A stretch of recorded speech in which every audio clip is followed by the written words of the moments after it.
প্রথমেই প্রশ্ন করতে চাই, আপনি ইসলাম ত্যাগ করেছেন? আসাদ,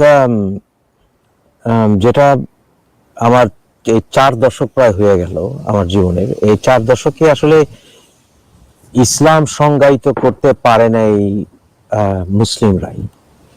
এবং ইসলাম যদি ধর্ম হিসাবে দেখি, তাহলে ইসলাম শব্দটা এটা ইসলাম ধর্মের ফ্র্যাঞ্চাইজ নয়।